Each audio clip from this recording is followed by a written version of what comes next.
कभी कभी कड़ी मेहनत के बाद भी सफलता मिलने में देरी हो जाती है। ऐसी स्थिति में धैर्य बनाए रखना चाहिए। मेहनत तो सभी करते हैं, लेकिन सफलता कुछ ही लोग हासिल कर पाते हैं। कुछ लोग लक्ष्य हासिल होने से पहले ही रास्ता बदल लेते हैं, इसी वजह से सफल नहीं हो पाते हैं। इस संबंध में गौतम बुद्ध का एक कहानी प्रचलित है। इस कहानी में सुखी जीवन और सफलता पाने के सूत्र बताए गए हैं। अगर इन सूत्रों को जीवन में उतार लिया जाए तो हम कई परेशानियों से बच सकते हैं और अपने लक्ष्य तक पहुंच सकते हैं। प्राचीन समय की बात है। एक छोटे से गांव में एक सबल नाम का लड़का रहता था। सबल उस पूरे गांव में अपनी आलस्य और कामचोरी के लिए प्रसिद्ध था। गांव के सभी लोग उसे आलसी कहकर ही पुकारते थे, क्योंकि वह पूरे दिन एक पेड़ के नीचे सोया रहता था और अपने भविष्य के बारे में बड़े बड़े सपने देखता रहता था। उसके दिन ऐसे ही आलस्य में गुजर रहे थे। लेकिन एक दिन उस गांव में एक बौद्ध भिक्षु पधारे, जो कि अगले कुछ दिनों तक उसी गांव में ठहरने वाले थे। बौद्ध भिक्षु गांव में भिक्षा मांगते और दिन भर लोगों को ज्ञान बांटते और रात्रि में गांव के बाहर बने बौद्ध मठ में विश्राम करते थे।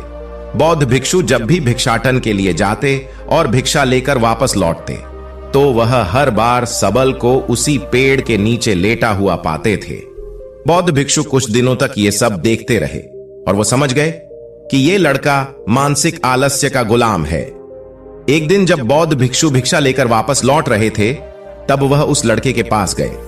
भिक्षु ने सबल से कहा कि बेटे, मेरे पास तुम्हारे लायक एक काम है। मैं चाहता हूं कि तुम उस पहाड़ी की चोटी तक जाओ और वहां से मेरे लिए एक पंख लेकर आओ। लड़के ने लेटे लेटे ही अपना सिर पहाड़ी की तरफ घुमाया और उसकी सबसे ऊंची चोटी तक अपनी नजर दौड़ाई।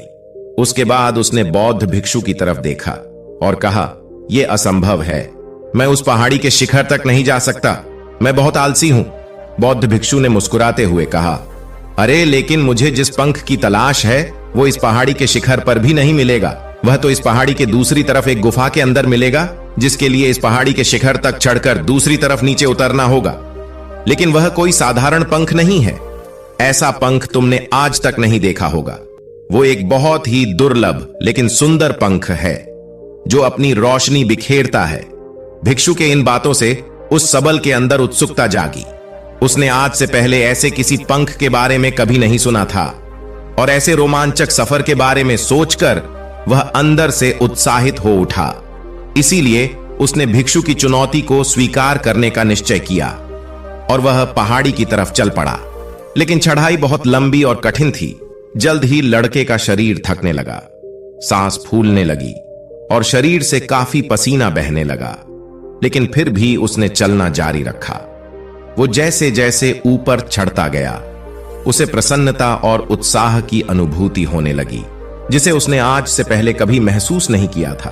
अंततः जब वह कड़ी मेहनत और लंबे प्रयास के बाद पहाड़ी के शिखर पर पहुंचा, तो वह पूरी तरह से थक चुका था। लेकिन वह बहुत खुश था। उसे अंदर से आत्म संतुष्टि का एहसास हो रहा था। उसके चेहरे पर योद्धा जैसी मुस्कान थी, जैसे उसने कोई युद्ध जीत लिया हो। उसने पहाड़ी के शिखर से नीचे देखा तो उसके सामने एक बहुत ही मनमोहक दृश्य था। उसने अपने अंदर एक उपलब्धि की भावना महसूस की, जो उसने आज से पहले कभी नहीं की थी। लेकिन असली चुनौती आगे थी। सबल को पहाड़ की दूसरी ओर उतरना था और उस गुफा को ढूंढना था जहां पंख के मिलने की बात कही गई थी। नीचे उतरना और भी ज्यादा मुश्किल व खतरनाक था, क्योंकि ढलान ज्यादा खड़ी थी और चढ़ाई के समय सबल कई बार लड़खड़ाया और गिरा भी था, तो वह डर भी उसके अंदर था। लेकिन भिक्षु को पंख लाकर देने के वादे की वजह से वह लगातार आगे बढ़ता रहा। काफी खोज मशक्कत और कड़ी मेहनत के बाद जब वह अंत में गुफा तक पहुंचा, तो उसने देखा कि पंख वहीं पड़ा हुआ था, जो गुफा के प्रवेश द्वार से छनकर आ रही रोशनी में चमक रहा था। उसने पंख उठाया, लेकिन उसकी सुंदरता को देखकर दुविधा में पड़ गया। वह काफी देर तक पंख को ही घूरता रहा, लेकिन फिर अचानक उसे याद आया कि अभी तो उसे वापस भी जाना है। उसने खुद की तरफ देखा, वह पूरी तरह से थक चुका था। वह चिंतित हो गया कि वह पहाड़ पर कैसे चढ़ेगा और भिक्षु तक पंख कैसे पहुंचाएगा। एक पल के लिए उसने हार मानने के बारे में सोचा, लेकिन फिर उसे वह उपलब्धि और गर्व की भावना याद आ गई जो उसने पहाड़ी के शिखर पर पहुंचने पर महसूस की थी। उसे एहसास हुआ कि उसके अंदर इस सफर को दोबारा पूरा करने की ताकत और दृढ़ संकल्प है। वह दोबारा पहाड़ी पर चढ़ने लगा। उसकी मांसपेशियों में दर्द हो रहा था, पैर कांप रहे थे, फेफड़े फटे जा रहे थे। वह कई बार लड़खड़ाकर गिर पड़ा, लेकिन उसने हार नहीं मानी। वह खुद को आगे बढ़ने के लिए लगातार प्रेरित करता जा रहा था। कठिन प्रयास और घंटों की कड़ी मेहनत के बाद अंततः जब वह बौद्ध भिक्षु के पास पहुंचा और उनके हाथों में वह पंख रखा, तो उसकी खुशी का ठिकाना ना रहा। उसे महसूस हुआ कि आज उसने अपने आलस पर काबू पा लिया है और कुछ महत्वपूर्ण करके दिखाया है। उसके चेहरे पर इतनी खुशी और संतुष्टि का भाव देखकर बौद्धिक इच्छा मुस्कुराई और बोली, बहुत बढ़िया मेरे बच्चे, आज तुमने जीवन का एक बहुत ही महत्वपूर्ण सबक सीखा है कि आलस से कोई ऐसी चीज नहीं है जिसे स्वीकार कर लिया जाए या सहन किया जाए।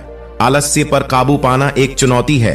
यह एक बाधा है जिसे पार करना ही होगा और आलस को खत्म करने के लिए तुम्हें अपना पहला कदम उठाना ही पड़ेगा।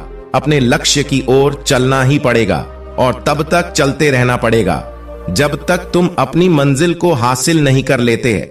सबल ने भिक्षु के शब्दों की गहराई और उसके महत्व को समझते हुए हां में अपना सिर हिला दिया। आज उसे एहसास हुआ कि वह हमेशा से ही बड़ी और महान चीजों को करने में सब क्षमता होती है, लेकिन उसके आलस्य ने उसे रोक रखा था। अब वह जानता था कि उसके पास अपने रास्ते में आने वाली किसी भी बाधा को दूर करने की ताकत है। इसके बाद भिक्षु ने सबल को आशीर्वाद दिया और उस गांव से चले गए।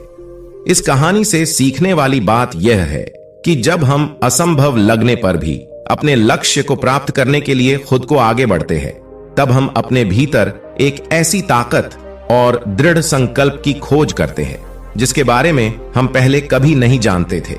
आलस्य पर काबू पाने के लिए हमें खुद को चुनौती देनी चाहिए और बड़े व महत्वाकांक्षी लक्ष्य बनाना चाहिए।